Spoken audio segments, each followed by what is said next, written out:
Hallelujah. परमेश्वर का धन्यवाद आज की अच्छी सुबह के लिए हम सब यहाँ इकट्ठा हैं।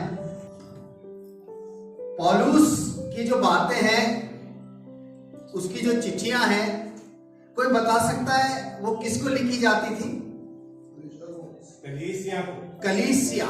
पौलुस ने कलीसियाओं को उभारने के लिए, कलीसियाओं की उन्नति के लिए, कलीसियाओं को सिखाने के लिए, कलीसिया की बढ़ोतरी के लिए बहुत सी चिट्ठियां लिखी। केवल एक कलीसिया को नहीं लिखी, उसने बहुत सारी कलीसियाओं को चिट्ठियां लिखी। उसके मन में एक बोझ था कि जितनी भी कलीसियां स्थापित हुई हैं यीशु के नाम से, प्रभु के नाम से, जो भी कलीसियां स्थापित हुई हैं, वो चाहता था कि वो मजबूत रहे। वो चाहता था कि वो एक अच्छी कलीसिया के तौर पर उभर के सामने आए।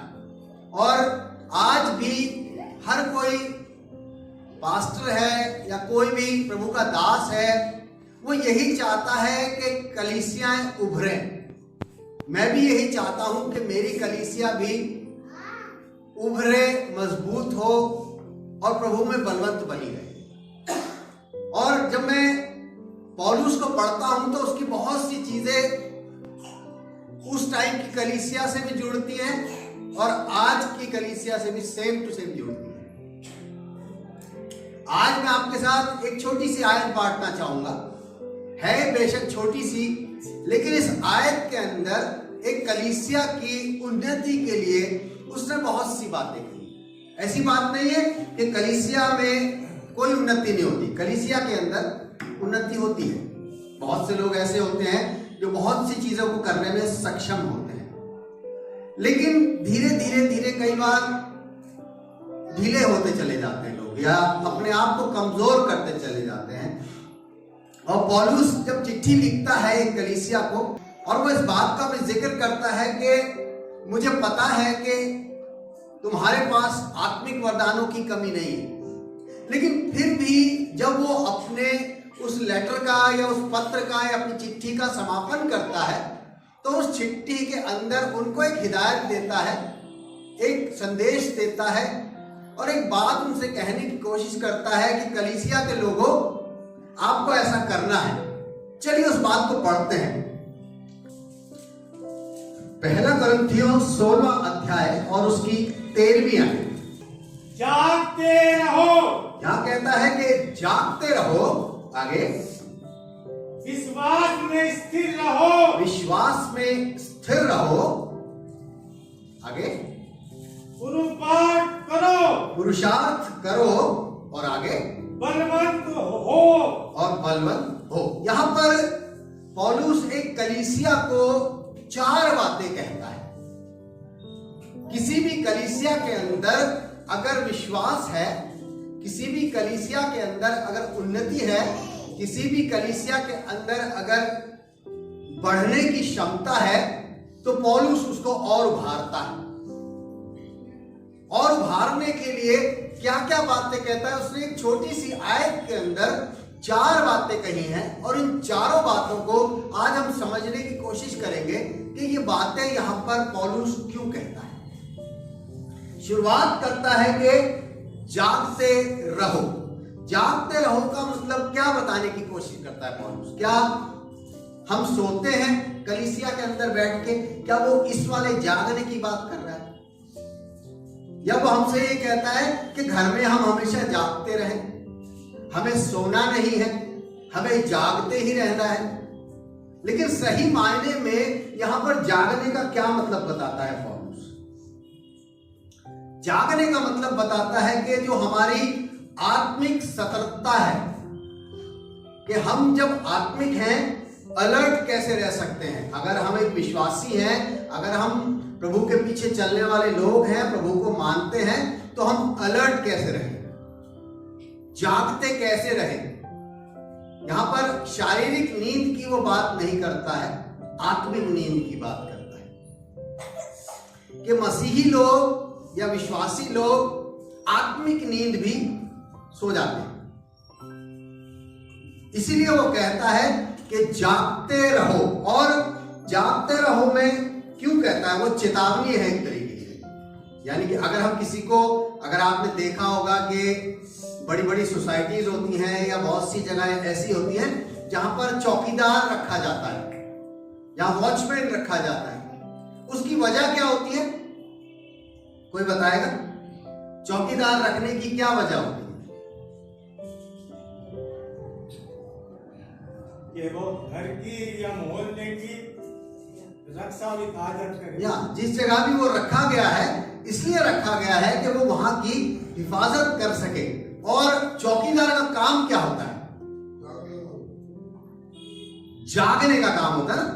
अगर रात में मान लीजिए ये अपनी जगह है, हम यहाँ पर एक चौकीदार बैठाते हैं रात में और उसको बोला जाए कि भाई आपको यहाँ की रात में देखभाल करनी है और आप लोग इस गेट से अंदर आते हैं, पता चले कि वो यहाँ चरपाई लगा के, तकिया लगा के, कंबल ओढ़ के सो रहा है, तब आप क्या कहेंगे उससे? कि यहां पर आपको सोने के लिए नहीं बुलाया गया, आपको देखने के लिए बुलाया गया। देखभाल, इंग्लिश में चौकीदार को क्या बोलते हैं? वॉचमैन है। वॉच का मतलब क्या होता है? देखना। जो देखेगा, जो जागेगा।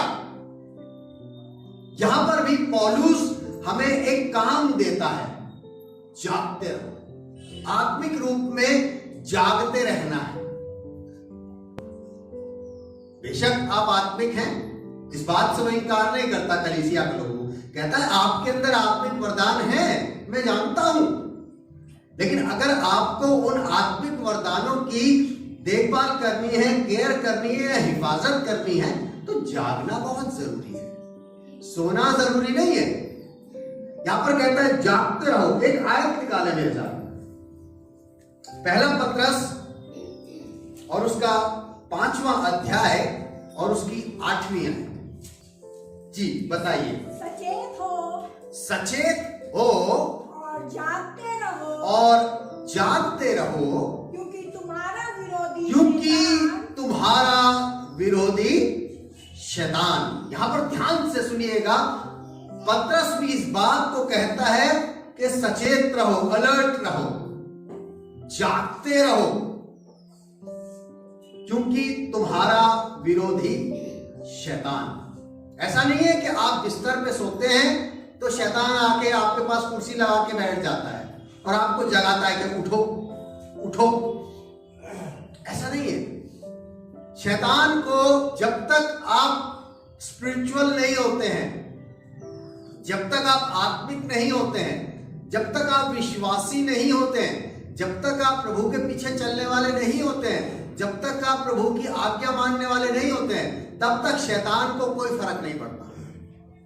लेकिन जैसे ही आप प्रभु में बढ़ने लगते हैं, विश्वास में बढ़ने लगते हैं, आत्मिक उन्नति करने लगते हैं, तब शैतान को फर्क पड़ने लगता है।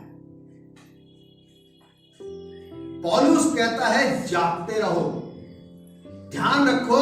यहां पर कहता है पत्रस के सचेत रहो,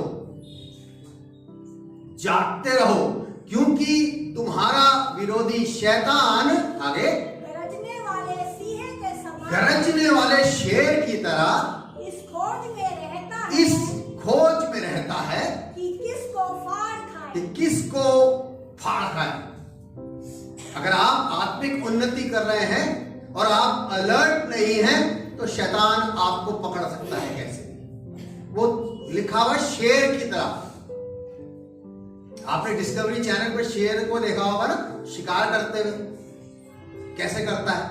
चुपचाप से बैठा रहता है, इंतजार करता रहता है, जैसे ही मौका मिले दूसरे जानवर को लपक लेता है। अब जानवर को मौका नहीं मिलता छूटने का, फिर वो उसको मार के गिरा देता है। शैतान के लिए लिखा है गरजने वाले शेर की तरह ताक में बैठता है, मेरी और आपकी ताक में बैठता है कि कब हम कमजोर पड़े और कब वो हमें खा जाए। फाड़ खाए, लिखा फाड़ खाए। फाड़ने के बाद कुछ बचता नहीं है। यहां पर कैसे हमला करता है शैतान? सवाल ये उठता है, आप आत्मिक हैं तो कैसे आप पर हमला कर देगा? आपको कई चीजों में कॉम्प्रोमाइज कराएगा, कई चीजों में समझौते कराने की कोशिश करेगा। ऐसे नहीं ऐसे कर लो, ऐसे नहीं ऐसे कर लो, ऐसे नहीं ऐसे कर लो। जब हम आत्मिकता में बढ़ते हैं और दूसरी चीजों से समझौता करते हैं, तब शैतान को मौका मिलता है, तब हम नींद में चले जाते हैं धीरे धीरे करके। समझौते नहीं करने हैं हमें शैतान के साथ। अगर हमें प्रभु के साथ बढ़ना है तो प्रभु के साथ ही बढ़ना है, उसके वचन पर चलना है तो उसके वचन पर ही चलना है। अगर कोई हमको कुछ सिखाने की कोशिश करता है, मैंने आपको बहुत बार यहां से कहा है कि यहां से आपको जो भी बताया जाता है उसे जाकर रीचेक कीजिए घर पे, उसको पढ़िए, उसको समझिए, प्रभु से कहिए, प्रभु क्या आज मैं जो सुन के आया हूं क्या वो सही था? आपका वचन क्या बताने की कोशिश करता है? रीचेक कीजिए। समझौता नहीं करना है कहीं भी कि मैंने आपको यहां से कोई बात कह दी और आपने मान ली। मानना अच्छी बात है, लेकिन क्या वो प्रभु की ओर से थी या नहीं थी, जानना भी जरूरी बात है। समझौता कहीं नहीं होना चाहिए, कॉम्प्रोमाइज कहीं नहीं होना चाहिए। वो कहता है शैतान तैयार खड़ा है मेरे और आपके लिए, कब खा जाएगा। दूसरी बात, हमें भटका देता है, डिस्ट्रैक्शन हमें भटका देता है, कोशिश करता है कि हम भटक जाए। अच्छे खासे चर्च आते हैं, अच्छे खासे आराधना करते हैं, अच्छे खासे वचन पढ़ते हैं, अचानक से कुछ चीजें आपके जीवन में ऐसी डाल देता है, आपका चर्च आने का मन नहीं करता, प्रार्थना करने का मन नहीं करता, वचन पढ़ने का मन नहीं करता। डिस्ट्रैक्शन भटका देगा आपको। ये क्या काम है?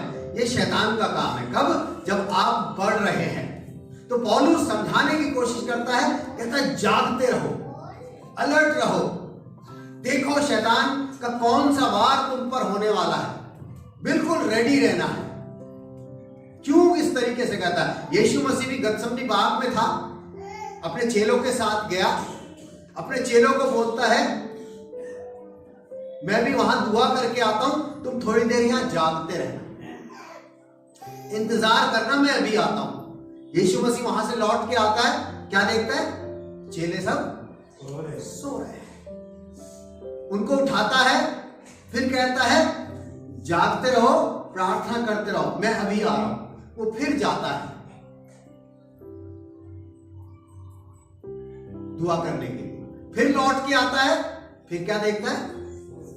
फिर सो रहे हैं। नींद बहुत जरूरी है। शारीरिक नींद अपने आप में जरूरी है, मैं मानता हूं इस बात को। आप काम करते हैं, थकते हैं, आपको नींद चाहिए होती है। आपको पता है कई लोगों की नींद की कैपेसिटी कितनी होती है? 16-16 घंटे वो सो सकते हैं। मुझे सुन के बड़ी हैरानी होती है, देख के बड़ी हैरानी होती है कि इतनी ज्यादा नींद लोग ले कैसे सकते हैं। एक नॉर्मल बॉडी को कितनी नींद चाहिए होती है फ्रेश होने के लिए? कौन बताएगा? है जी, 2.5 घंटे, maximum two maximum 8 hours, 6 to 8 hours जो है वो इनफ है एक ह्यूमन बॉडी के लिए फ्रेश होने के लिए। लोग 16 घंटे सो जाते हैं, आपको पता है, और 16 घंटे सोने के बाद भी कहते हैं नींद पूरी नहीं हुई। ये भी कमाल की बात है। चलिए पढ़ते हैं साहित्य को, निकालिए मेरे साथ मत्ती की पुस्तक, उसका 26वां अध्याय और उसकी 41वीं आयत। जागते रहो। यहां पर यीशु मसीह चेलों से कहता है जागते रहो और प्रार्थना करते रहो। इसका मतलब ये नहीं है कि दिन भर जाग रहे हैं, आप खोल के बड़ी बड़ी और प्रार्थना करे जा रहे हैं, नहीं। वो आपको अलर्ट रहने को कहता है कि जागते रहो और प्रार्थना करते रहो। आगे की बात बड़े ध्यान से सुनिएगा जी। कि तुम परीक्षा में ना पड़ो। कि तुम परीक्षा में ना पड़ो। परीक्षा में अगर सो गए, आत्मिक रूप से अलर्ट नहीं है, सतर्क नहीं है, तो बेकार हो जाएगी। आत्मिक रूप से अलर्ट रहना है। ध्यान रखिएगा मेरे अजीजों कि शैतान किसी भी तरीके से जीवन में आके आपकी जो अलर्टनेस है उसको ना दबाने पाए। अगर आप सो जाएंगे तो बहुत सी चीजें जीवन में बिगड़ जाएंगी। अगर आप कॉम्प्रोमाइज करेंगे बहुत सी चीजों में तो चीजें बिगड़ेंगी। अगर आप डिस्ट्रैक्शन में जाएंगे तो बहुत सी चीजें बिगड़ेंगी। और एक मेन बात और भी है, फॉल्स टीचिंग, यानी कि झूठी शिक्षाएं। झूठी शिक्षा से बचना बहुत जरूरी है। एक आत्मिक कलीसिया प्रभु में है, आत्मिक है, विश्वासी है, पीछे चलते हैं, लेकिन शिक्षा की जांच करना बड़ा जरूरी है।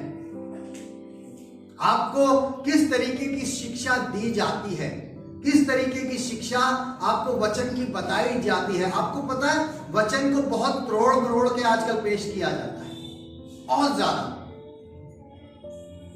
कंफ्यूज कर दिया जाता है एक विश्वासी को कि क्या सही है और क्या गलत है।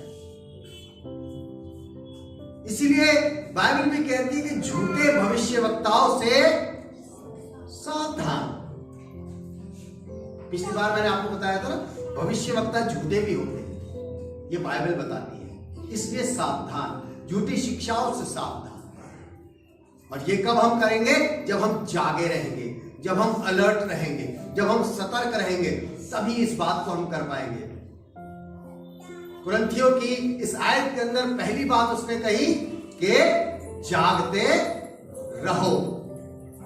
दूसरी बात, चलिए पहला कुरिन्थियों 16वां अध्याय और उसकी 13वीं आयत एक बार फिर से निकाल लें। क्या कहता है बताइए? जागते रहो। पहली बात हो गई जागते रहो। दूसरी बात विश्वास में स्थिर रहो। विश्वास में स्थिर रहो। विश्वास में स्थिर रहो। दूसरी बात है, पहली बात क्या थी? जागते रहो, अलर्ट रहना, सतर्क रहना बहुत जरूरी है। दूसरी बात कहता है कि विश्वास में स्थिर रहना है, विश्वास से इधर उधर नहीं होना है। इसका मतलब यह है कि विश्वासी डगमगा जाते हैं, अपने विश्वास से इधर उधर हो जाते हैं। बहुत सी वजह हो सकती है, बहुत सी वजह हो सकती है, एक वजह नहीं है, वजह बहुत हो सकती है आपके स्थिर ना रहने की। विश्वास में स्थिर ना रहने की बहुत सारी वजह हो सकती है। क्या पहली वजह हो सकती है विश्वास में स्थिर ना रहने की? यह वजह सबसे पहले हो सकती है कि आप जो परमेश्वर का वचन है उसे किस तरीके से समझते हैं, आप किस तरीके से उसको समझने की कोशिश करते हैं कि जो परमेश्वर का वचन है आपके जीवन में क्या महत्व रखता है,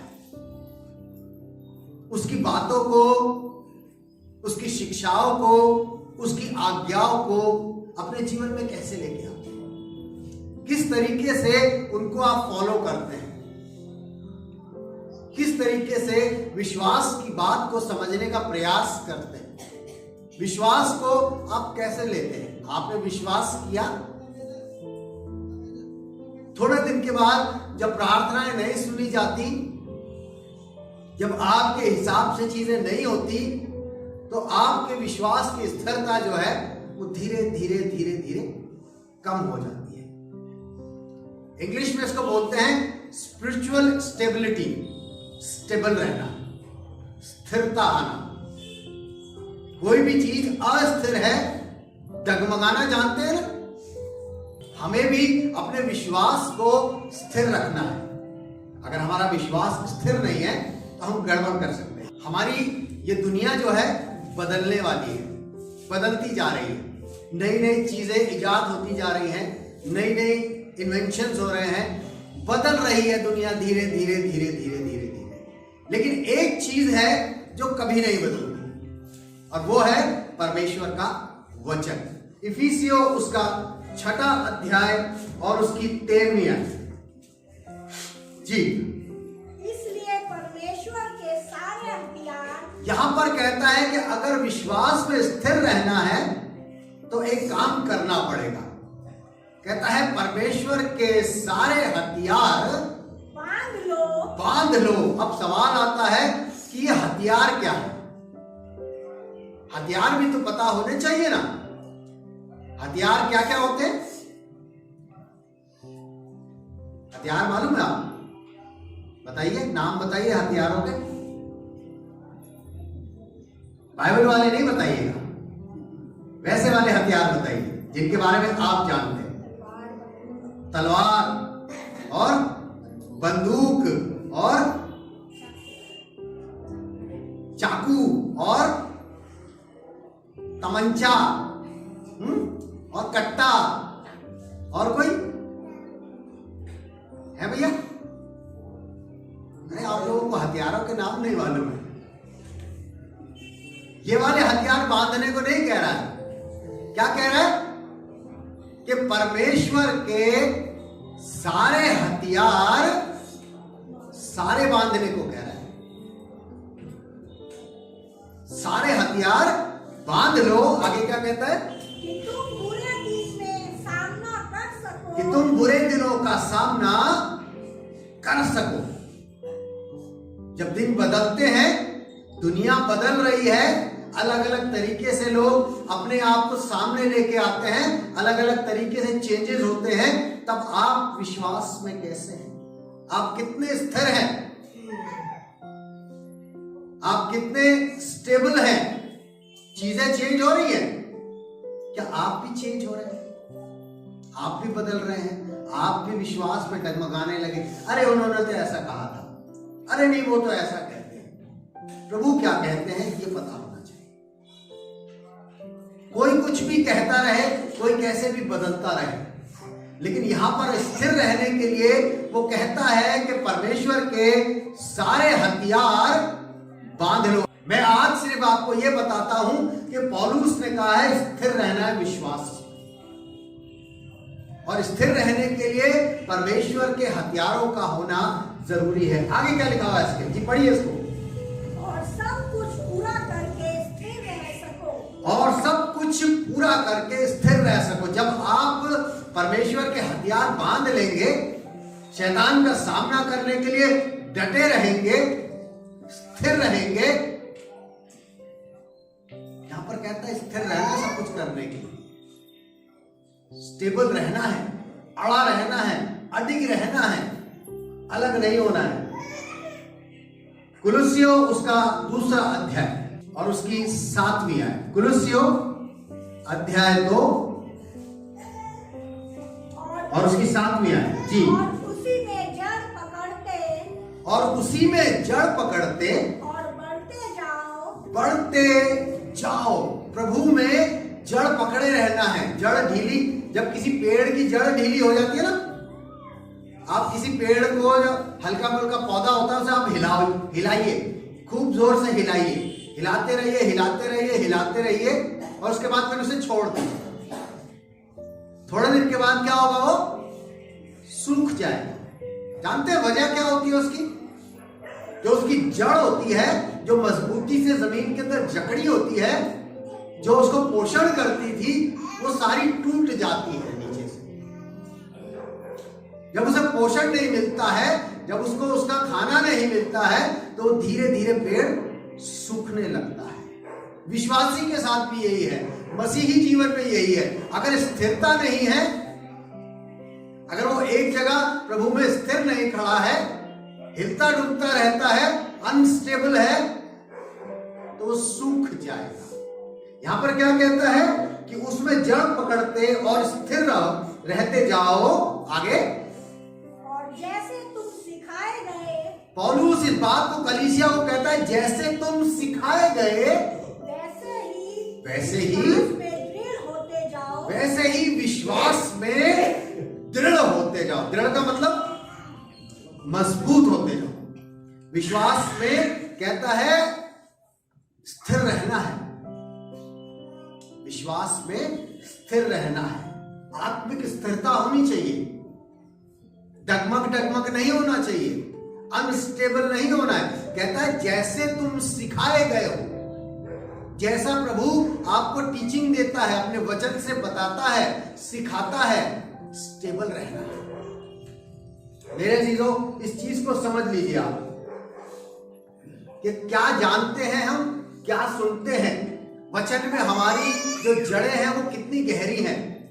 वचन हमारे जीवन में कहां तक काम करता है। और कई बार ऐसा भी होता है कि वचन की सच्चाई नहीं पता होती, लेकिन हम सोचते हैं हमें सब पता है।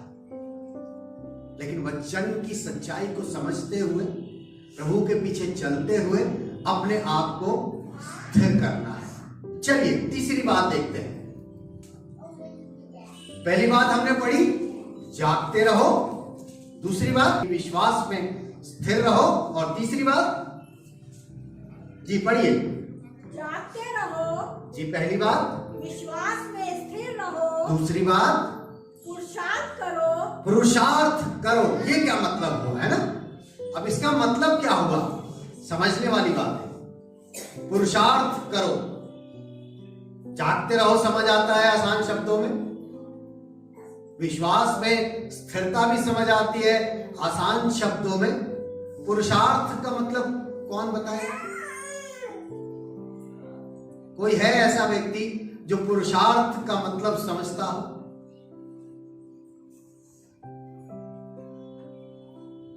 जेंट्स, आप में से कोई बताएगा?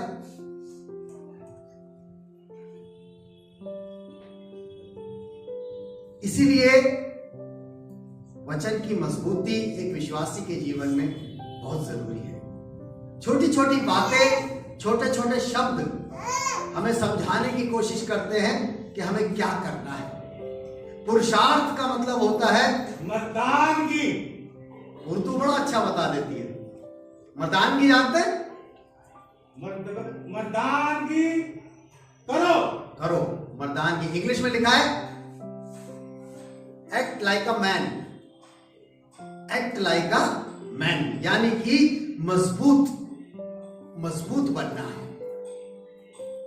पुरुषार्थ मतलब बलशाली बनना है। जैसे एक हट्टा कट्टा आदमी काम करता है ना, उस तरीके से लेडीज कहेंगे आदमी तो हट्टे कट्टे होते हैं, वो कर सकते हैं, हम नहीं कर सकते क्योंकि हम लेडीज हैं। नहीं, पुरुषार्थ का मतलब होता है कि जो आप में क्षमता है, जो आपके अंदर करेज है, जो आपके अंदर बल है, उसको दिखाना है। लड़ने के लिए नहीं कह रहा हूं मैं कि पता चला कि पादरी साहब कह रहे थे आजा बहन दो हाथ करके देखे, तू मजबूत के मैं मजबूत। वो वाला बल नहीं है। यहां पर जो दिखाना है, साहस दिखाना है, आत्मिक साहस। पुरुषार्थ का मतलब है आत्मिक साहस, करेजियस होना, करेजियस, साहसी बनना। पुरुषार्थ का मतलब है साहसी बनना। हम में कितना साहस है, हम में कितना पुरुषार्थ है। ये सिर्फ जेंट्स पे लागू नहीं है, ये लेडीज पे भी लागू है। एक्ट लाइक अ मैन का मतलब ये नहीं है कि आदमियों की तरह काम करना है, साहसी बनना है। झांसी की रानी का नाम आपने सुना है ना? झांसी की रानी को क्यों जाना जाता है? जी, वो एक साहसी थी। साहसी थी। ऐसा क्या किया था उसने? एक महिला होके उसने अंग्रेजी फौज का सामना किया था। एक महिला हो, है ना? आजकल की लेडीज एक्सक्यूज दे देती हैं, हम नहीं कर रहे। वो रानी थी झांसी की। कभी आपको मौका मिले झांसी जाने का तो वहां पे आपको किला दिखाई देगा उसका, जाइएगा, देख के आइएगा, पढ़ा कीजिए। जो करेजियस लेडीज हैं उनके बारे में पढ़ा कीजिए। लेडीज, आपसे कह रहा हूं, जिन महिलाओं ने कुछ योगदान दिए हैं उनके विषय में पढ़ा कीजिए, सुना कीजिए, जाना कीजिए, आपको बल मिलेगा। बाइबल के अंदर भी बहुत सी महिलाएं हैं ऐसी जो करेजियस हुई हैं, उनके बारे में पढ़ा कीजिए। बाहर नहीं पढ़ना, वचन पढ़िए। वचन में मिलेंगे आपको, उनका करेज मिलेगा, उनका साहस दिखाई देगा। पौलुस कहता है बी करेजियस, साहसी बनना है, पुरुषार्थ करना है, डरना नहीं है। कई बार डरते हैं। कलीसिया के लोग क्या करने से डरते हैं आपको पता है? कौन बताएगा?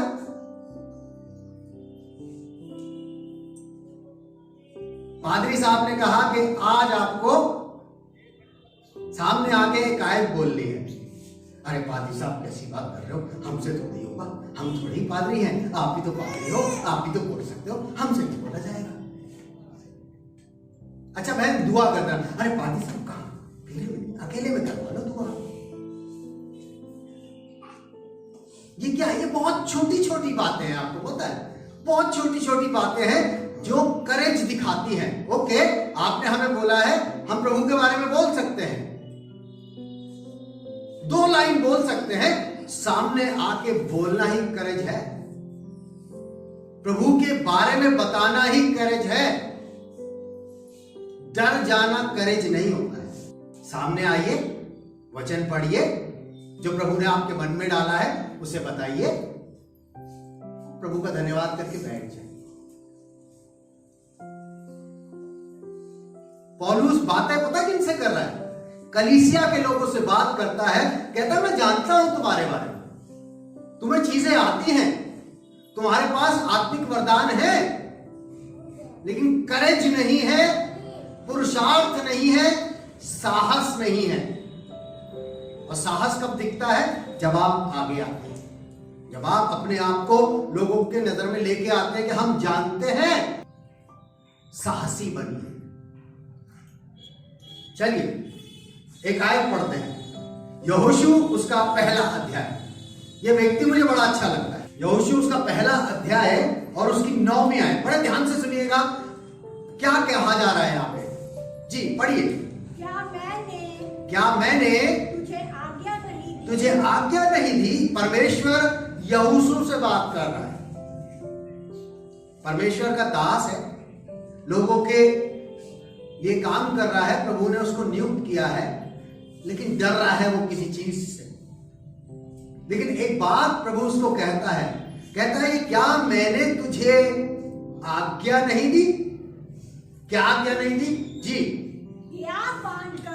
या बांधकर दृढ़ हो जा।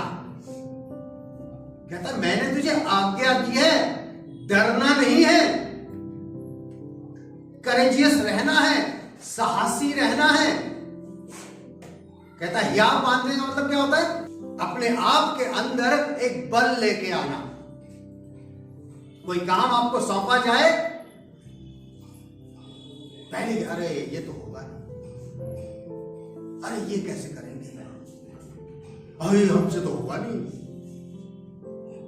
ये वाली भावना जब तक अंदर रहेगी तब तक आगे नहीं बढ़ सकते। कोई भी काम मिले, किसी भी तरीके का काम हो, अपने आप को आगे ले आइए। परमेश्वर कहता है उसको कि हिया बांधकर दृढ़ हो जा,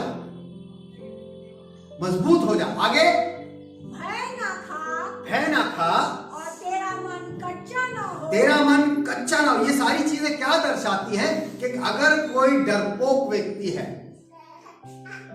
उसको बता रहा है हिया बांध ले, दृढ़ हो जा, डरना नहीं है, तेरा मन कच्चा ना हो। आगे क्योंकि जहां जहां तू जाएगा, कि जहां जहां तू जाएगा, वहां वहां तेरा परमेश्वर यहोवा तेरे संग रहेगा। अब आपके साथ कौन है? डरने की वजह क्या है? सोचिए, डरने की वजह क्या है? अगर आपके साथ परमेश्वर नहीं है तो डरिए, लेकिन अगर आप विश्वासी हैं, आप आत्मिक हैं, आप प्रभु के पीछे चलने वाले हैं, तो डर का तो कारण ही खत्म हो गया। क्योंकि यहां पर उसने कह दिया कि जहां जहां तू जाएगा वहां वहां मैं तेरे साथ हूं। डरने की जरूरत ही नहीं है। आपने देखा छोटे बच्चे चलते हैं, अगर उनकी उंगली उनके पापा ने पकड़ी होती है, तब उनका आप एटीट्यूड देखिएगा, एक अलग एटीट्यूड उनमें दिखाई देता है। या पापा पीछे चल रहे होते हैं, बच्चे आगे आगे चल रहे होते हैं, एक अलग एटीट्यूड उनमें दिखाई देता है कि उनके पापा उनके साथ हैं, उनको किसी चीज का डर नहीं है। कभी कभी तो ऐसा भी होता है, छोटे छोटे बच्चे आपस में शायद उनका खेल खेल में झगड़ा हो जाता है और एक बच्चा उस वक्त भारी पड़ जाता है दूसरे पे जब उसके साथ कोई नहीं होता, और जब पापा आ रहे होते हैं तब आगे बढ़ के कहता है, अब दिखा, पापा आ रहे हैं, अब दिखा तो सही। एक अलग एटीट्यूड आ जाता है उसके अंदर। हमारे अंदर ये एटीट्यूड क्यों नहीं आता? हमारा परमेश्वर हमारे साथ है, वो कह रहा है या बांध दृढ़ हो जा, डरना नहीं है, जहां तू जाएगा मैं तेरे साथ हूं, फिर डर किस चीज का है? इसीलिए वो कहता है पुरुषार्थ करो, साहसी बनो, करेजियस हो जाओ, एक्ट लाइक अ मैन। जरूरी है विश्वासी होने के साथ साथ हमें साहसी भी बनना है। अगर आप मसीही हैं, आप विश्वासी हैं, आप कहते हैं कि प्रभु मेरे साथ है, हर जगह मेरी मदद करता है, मुझे हर तरीके से बचाता है, मेरी रक्षा करता है, तो डर किस बात का? डर किस बात का? मेरे अजीजों, एक बड़ी अच्छी बात बाइबल के अंदर मैंने देखी, प्रेरितों के काम उसका 4था अध्याय। यहां पर पतरस और यूहन्ना परमेश्वर का वचन सुना रहे थे लोगों को, और वहां के जो दूसरे लोग थे, जिसकी भाषा में आज हमको कहा जाता है कि मसीह धर्म का प्रचार मत करो। ये आज की बात नहीं है कि मसीहों में सताव आ गया, या मसीहों को तंग किया जाता है, या चर्चेस को जलाया जाता है, या मसीहों को बहुत तंग किया। ये आज की बात नहीं है, ये सदा से होता आ रहा है। आपको 2000 साल पीछे ले गया हूं, जब पतरस और यूहन्ना हुआ करते थे, यीशु मसीह के साथ की बात है। जब यीशु मसीह का स्वर्गारोहण हो गया और पतरस और यूहन्ना को काम मिल गया कि अब तुम्हें गॉस्पेल प्रीच करना है, तुम्हें सुसमाचार सुनाना है, लोगों तक और आगे बढ़ाना है, वो सुनाने लगे। सुनाते गए और लोग उनको मना करते थे। चलिए, अगर इसकी 4थे आयत की 18वीं आयत से पढ़ दें जी। तब उन्हें बुलाया, तब वहां पर जो अधिकारी थे, या जब वहां पर जो और लोग थे जो इनसे खुश नहीं थे, उन्होंने अपने पास बुलाया जी। तब उन्हें बुलाया और चेतावनी देकर ये कहा यीशु के नाम से कुछ भी ना बोलना और ना सिखाना। पतरस और यूहन्ना को धमका रहे हैं, पतरस और यूहन्ना को धमका रहे हैं कि यीशु के नाम से कुछ बोलना नहीं है, कुछ सिखाना नहीं है। आगे 19वीं आयत। परंतु पतरस और यूहन्ना ने उनको उत्तर दिया। पतरस और यूहन्ना ने उत्तर दिया। अगर कोई कह दे कि यीशु के नाम से प्रचार नहीं करना है, अच्छा जी जा रहे। यहां बड़े ध्यान से सुनिएगा, लिखा है कि पतरस और यूहन्ना ने करेजियस होके, साहसी होके, पुरुषार्थ करके, बलवान होके एक बात कही जी। तुम ही न्याय करो भैया, तुम बताओ। वो कहने लगे, अब तुमने कह दिया कि यीशु के नाम से मत बोलना, मत सिखाना, अच्छा अब तुम ही बताओ, चलो आगे बताइए, पढ़ो। तुम ही न्याय करो। क्या यह परमेश्वर के निकट भला है? कि क्या ये परमेश्वर के सामने ठीक बात है कि हम परमेश्वर की बात से बढ़कर तुम्हारी बात माने? तुम हमें धमका रहे हो, तुम मना कर रहे हो, परमेश्वर का वचन नहीं बताना है? क्या ये सही है कि हम तुम्हारी बात माने? या परमेश्वर की बात माने। यहोशू को बोला या बांध ले, दृढ़ हो जा, डरना नहीं है, जहां तू जाएगा मैं तेरे साथ हूं। इसकी 20वीं आयत को पढ़ के कंप्लीट करें। क्योंकि ये तो हमसे नहीं होगा भैया। अगर हमें प्रभु ने कहा है वचन सुनाना है तो वचन सुनाना है, ये तो हमसे नहीं हो सकता। आगे, क्योंकि जो हमने देखा और सुना है और ना कहें। हमने देखा है यीशु मसीह ने चंगाइयां दी हैं, हमने उसके आश्चर्य कर्मों को देखा है, हमने सुना है उसके वचनों को, हम जानते हैं उसे अच्छे तरीके से, हम विश्वास करते हैं उस पे, हमारा भरोसा उस पे स्थिर है, हम जाग रहे हैं उसके लिए। तो ऐसा कैसे हो जाए कि हम डर जाएंगे? मेरे अजीजों, इस बात को समझना बहुत जरूरी है कि पौलुस एक कलीसिया के व्यक्ति को क्या कहने की कोशिश करता है। खाली विश्वासी हो जाने से, खाली अपने आप को प्रभु के सामने ले आने से बात नहीं है। अपने आप को अलर्ट रखना है, अपने आप को स्टेबल रखना है, अपने आप को करेजियस रखना है। ये तीनों बातें बहुत जरूरी है। जागते रहना है, स्थिर रहना है और साहसी बनना है। चलिए इसकी आखिरी बात पढ़ेंगे। पहला कुरिन्थियों 16। जागते रहो जी, जागते रहो, विश्वास में स्थिर रहो, पुरुषार्थ करो। हमने सीख लिया, साहसी बनो। और आखिरी बात, बलवंत हो, बलशाली, है ना। बलवंत कौन होता है? जो जिम जाता है ना, जो एक्सरसाइज करता है, जो योगा करता है, जो अच्छे तरीके से खाता पीता है, वही बलवंत होता है। लेकिन वो कौन सा बलवंत होता है? शारीरिक बलवंत होता है ना? एक जरूरी नहीं है कि कोई बहुत हट्टा कट्टा दिखने वाला व्यक्ति आत्मिक बलवान हो। कोई पतला दुबला सूखा सा दिखने वाला भी आत्मिक बलवान हो सकता है। आत्मिकता शरीर से नहीं दिखाई देती है, आत्मिकता अंदर से दिखाई देती है। स्ट्रांग बनना है, हम मजबूत बनना है। मजबूत बनना बहुत जरूरी है। साहसी बन गए, जागते रहे, स्थिर हो गए, अब मजबूत बनना है। बाइबल के अंदर एक बड़ी अच्छी कहानी है कि दो व्यक्ति थे, उन्होंने अपना घर बनाया। एक व्यक्ति ने अपना घर की नींव काय पे रखी? रेत के ऊपर रखी, और एक ने, दूसरे ने चट्टान पे रखी। तो मजबूत कौन हुआ? चट्टान।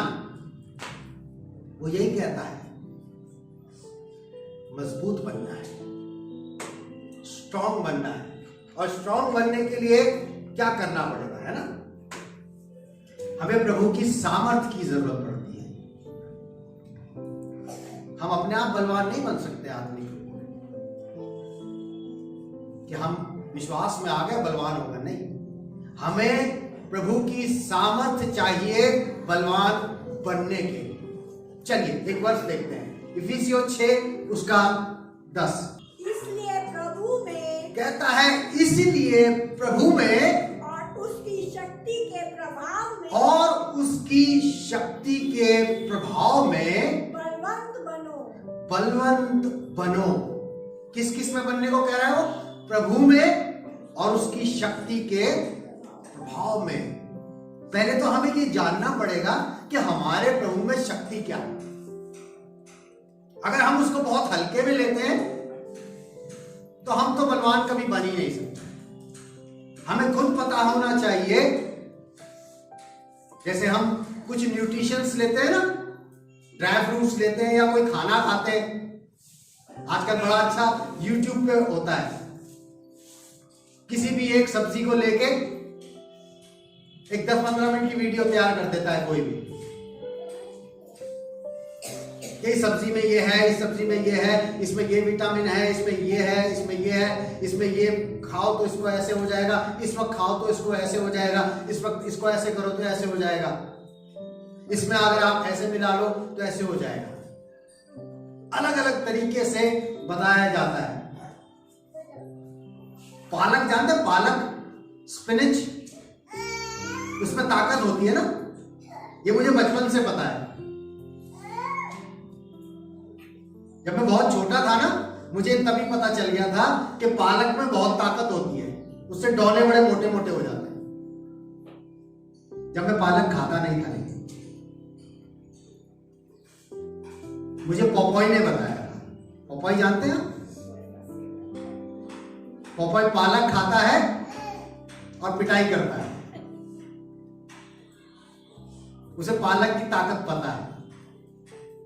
मेरे अजीजों, हमें अपने प्रभु की ताकत का पता होना जरूरी है कि कितना शक्तिशाली है, कितना सामर्थी है। अगर आप छोटी सी बात को ले लें ना, ये ब्रह्मांड उसने रचा है, इसमें सारी चीजें उसकी बनाई हुई है, हर चीज उसकी बात मानती है। क्या ये सामर्थ्य की बात नहीं है?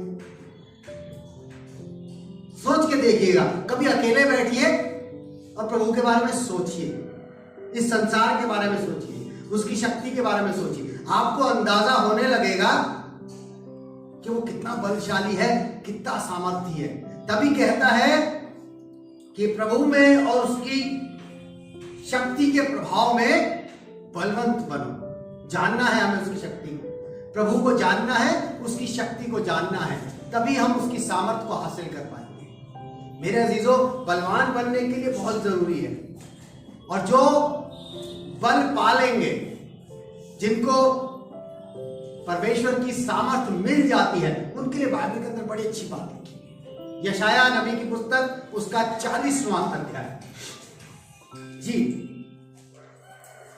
यशाया नबी की पुस्तक, उसका 40वां अध्याय और उसकी 31वीं आयत। बड़ी अच्छी बात लगती है मुझे कि जो परमेश्वर की सामर्थ्य को पा लेते हैं ना, जो बलवान बन जाते हैं ना, उनके लिए बड़ी अच्छी बात है।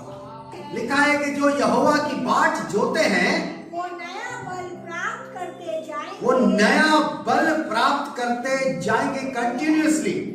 अगर आप परमेश्वर के साथ बने हैं तो उसकी सामर्थ्य आप में आती रहेगी। वो एक चार्जर है, आपको पता है? वो एक चार्जर है और आप मोबाइल है। आपकी बैटरी वीक हो सकती है, लेकिन अगर चार्जर को प्लग में लगा दिया जाए तो पावर सप्लाई उसमें आने लगती है। क्या कहता है कि जो यहोवा की बाट जोते हैं वो नया बल प्राप्त करते जाएंगे। वो उकाबों के समान उड़ेंगे। वो उकाबों के समान उड़ेंगे। वे दौड़ेंगे। वे दौड़ेंगे और श्रमित न होंगे। और श्रमित ना होंगे। अगर कितना भी दौड़ लो, दौड़ने के बाद हांफने लगते हैं ना, थक जाते हैं। वो कहता है कितना ही दौड़ लो, कुछ नहीं होने वाला, आगे चलेंगे और थकित ना होंगे। थकेंगे नहीं, चलेंगे और थकेंगे नहीं। उकाबों की तरह उड़ेंगे, दौड़ेंगे, थकेंगे नहीं, और चलेंगे तो भी नहीं थकेंगे। एक अंदर से एक एनर्जी हो, सामर्थ्य आइए। अपने आप को बलशाली बनाने के लिए फिजिकली आप स्ट्रांग हो ना हो, लेकिन स्पिरिचुअली स्ट्रांग होना बहुत जरूरी है। जब आप स्पिरिचुअली स्ट्रांग होंगे तभी आप बढ़ सकते हैं। और स्पिरिचुअली स्ट्रांग होने के लिए, स्पिरिचुअली स्टेबल होने के लिए, स्पिरिचुअली करेज होने के लिए और जागते रहने के लिए एक सबसे जरूरी चीज है जो आखिर में बता के खत्म करूंगा। पहला कुरिन्थियों 16 अध्याय और उसकी 14वीं आयत। सबसे जरूरी बात है, अगर ये हो गया तो सब हो गया। जी, पढ़ दे इसको।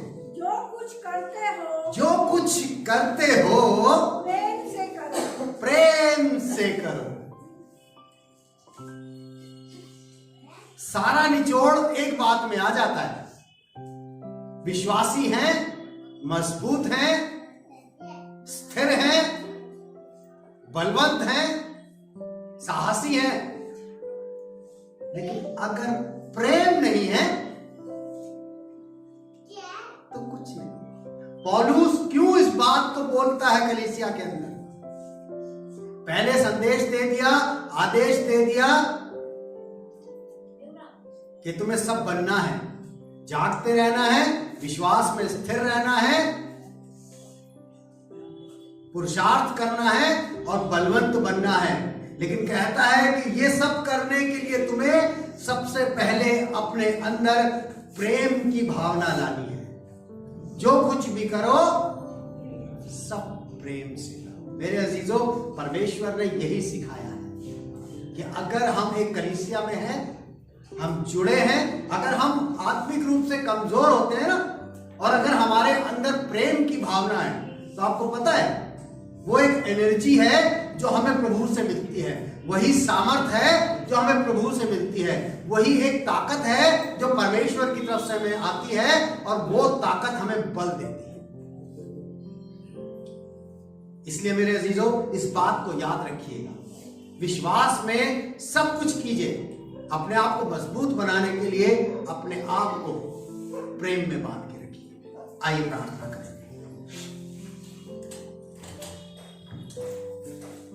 धन्यवाद करते हैं प्रभु जी इस सुंदर बात के लिए कि आपने सिखाई कि हम कलीसियाई तौर पे अपने आप को कैसे मजबूत कर सकते हैं। हम धन्यवाद करते हैं यहाँ पे बैठे हुए हर एक व्यक्ति के लिए प्रभु जी। हम आपसे चाहते हैं कि सबको आप अपनी सामर्थ्य से भर दें, ताकि वो जागते रहे, स्थिर रहे, पुरुषार्थ करते रहे और साहसी बने प्रभु जी। आप में मजबूत बन के हर कार्य को प्रेम से करने वाले हो सके, ताकि आपके नाम की महिमा सब जगह होती चली जाए प्रभु जी। जितने लोग इस वचन को सुनते हैं प्रभु जी, उन सबको आप बहुतायत से आशीष देना प्रभु जी। हम चाहते हैं सबके ऊपर आपकी दया, आपका अनुग्रह और आपका प्रेम इसी तरीके से बना रहे। इस विनती को मांगते अपने उद्धारकर्ता प्रभु यीशु मसीह के नाम से, आमीन।